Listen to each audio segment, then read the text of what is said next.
The Minion Necromancers are getting a huge buff this season with the introduction of the boss powers. Fortunately for me, every single season, that is the Necromancer build that I love to play.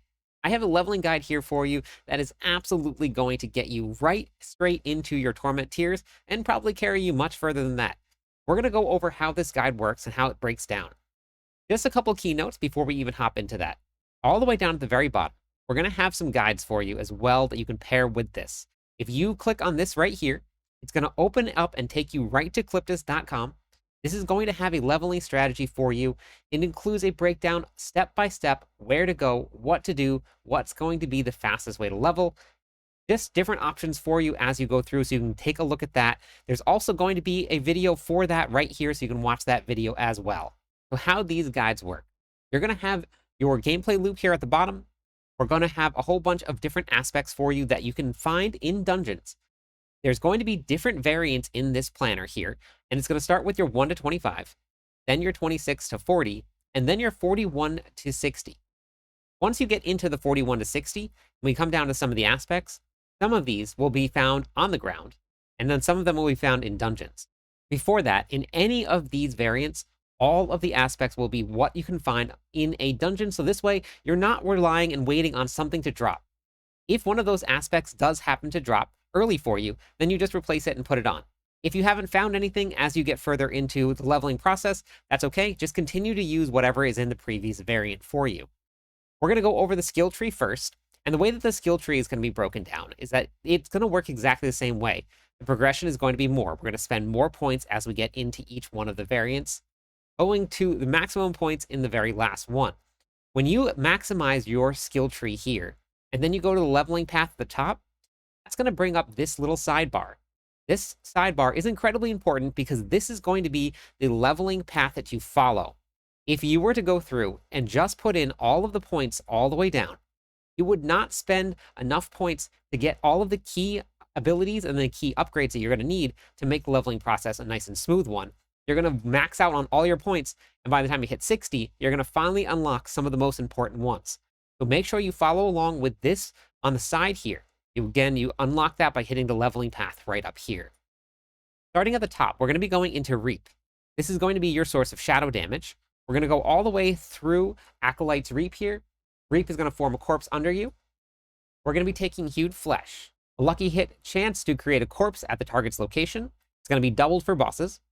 Then we're going to come down to 1 point in the Grim Harvest. That's just going to unlock Fueled by Death. You're going to deal increased damage after consuming a corpse. We're going to be running Titan's Fall. This is going to be, while you're fortified, you're going to deal 18% increased damage to elites.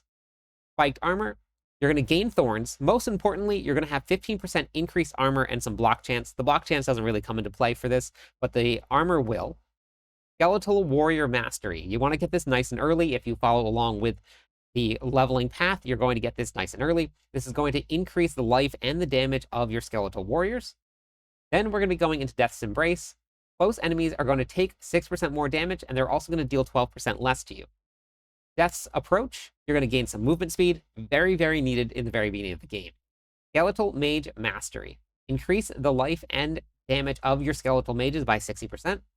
We're going to be taking Amplified Damage. You're going to deal 12% increased damage to cursed and feared enemies. The curse that we're going to be taking is going to be Decrepify. This is actually an incredibly important part of this build. The reason it's so important, on a lucky hit chance, enemies hit while affected by Decrepify have a 15% chance to reduce your active cooldown by 1 second.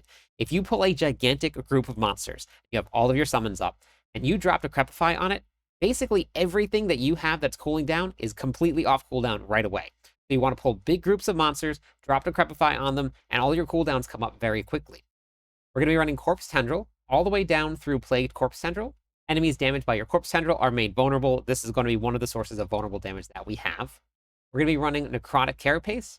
When a corpse is formed from your skills or your minions, fortify yourself for 15% of your maximum life. Then we're going to be running Reaper's Pursuit. That's just to unlock Gloom. When you damage an enemy with a Darkness skill, which is going to be Reap, they take 6% increased shadow damage from you and your minions for 2 seconds, and that stacks up to 4 times. Terror, you deal 9% increased shadow damage to crowd-controlled enemies, and 9% increased shadow damage to elite and bosses. Both of those can stack.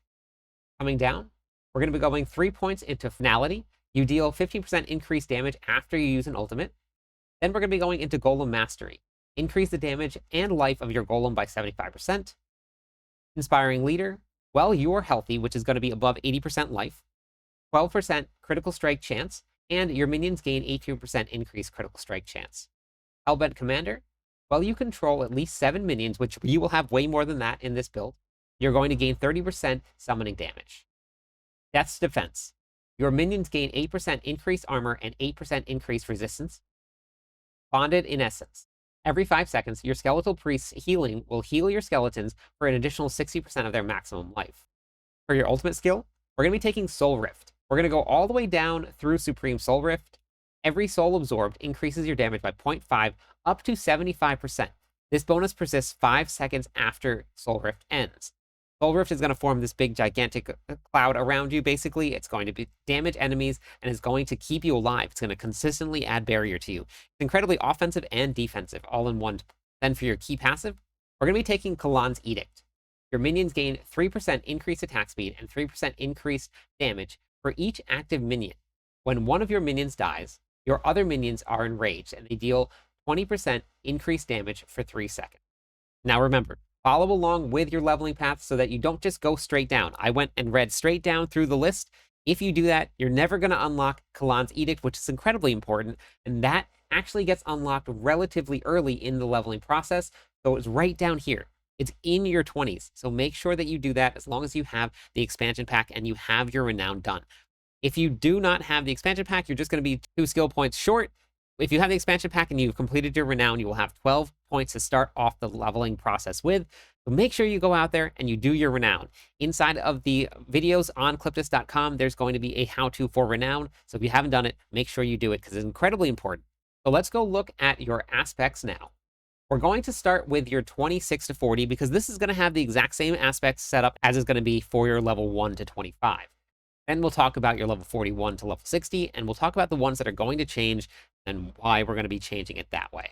With the way that the new system is going to be working in this season, gear is going to start dropping a little bit later. So you're going to see aspects come a little later on in the leveling process. Now, when you get your class quest, it's really important to go do the class quest, even if you completed it in the previous season. It's going to give you a couple legendaries. And at that point, getting legendaries is going to be very important. Now, we talk about that a lot more in the overall leveling process. But we're going to look at the way that this setup works for your aspects. We're going to be running Disobedience. Anytime that you deal damage, it's going to give you armor back. That's going to help keep you alive. Aspect of Might.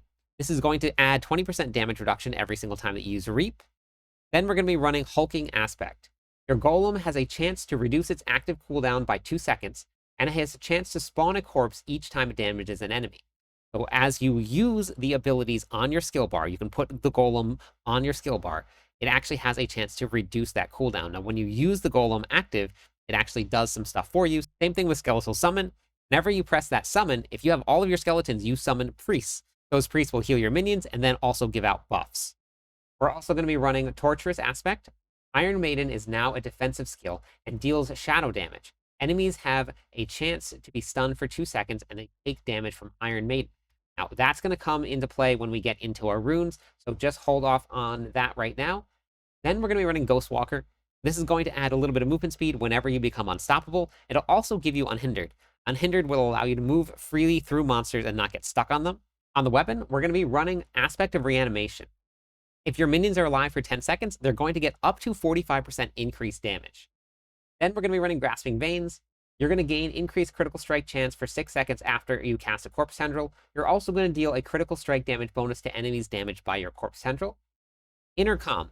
Even though we may not take full advantage of this because we don't be standing still all too often, we're still going to get a multiplier. Now, if you do end up having to stand still because there's a big group of monsters, which with this build, you can pull a whole bunch of stuff together, stand still, drop a Corpse Tendril, and then you gain the full bonus. If you stand still for 3 seconds, the damage bonus is tripled for whatever you have on your aspect. Then we're going to be running Aspect of the Damned. You're going to deal increased shadow damage to enemies affected by your curse. For your Book of the Dead, and where some of your shadow damage is going to be coming from, is going to be your skeletal mages. We're going to be taking the shadow mages. That's going to be doing all of that shadow damage and that extra damage. We're also going to be going with your skeletal warrior, the Reapers here. That's going to have a chance to form corpses. And we're going to be taking the Blood Golem. This is going to heal itself whenever you use the active ability, and you're also healed for 5% of your maximum life for each enemy drained. While your blood golem is healthy, which is above 80% life, they gain 25% damage reduction and 50% increased damage. Now, there are a lot of builds out there that like to sacrifice minions. I don't like to sacrifice any of them because I want to use all of them, but that's just my personal playstyle. So if you want to sacrifice the minions to get some extra bonuses, you absolutely can, but I like having as many out as I possibly can get. For your runes, now we're only going to be running blue runes inside of this leveling guide. If you do find some yellow runes by chance, you can throw some in. We're going to be running Kur and then Ke. This is going to add to the minion pool. Every time that we cast 5 abilities, you're going to get 300 offerings from your Kur rune. What that does is that will summon 3 wolves.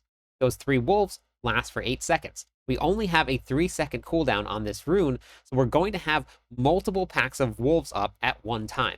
What's so strong about the wolves is that they will not only do a lot of damage, but they also stun, freeze, and add vulnerable damage to enemies. And it synergizes really well with a minion build. We're going to be running Yax and then Teb. This is where you're going to get your Iron Maiden from. Now, we talked about that in your aspects. Every time that you cast a potion, you're going to cast Iron Maiden. It's going to do some damage to enemies and also heal you when those enemies die. For the boss powers, we're going to be running Scourge's Toxins. Now, if you can get the world boss timing right and you can find a Shava early on, go do that and put a Shava's boss power on instead of this one here. For this one here, when an enemy applies damage to you, you're going to deal poison damage to them over time. But the boss power from the world boss is going to be much stronger.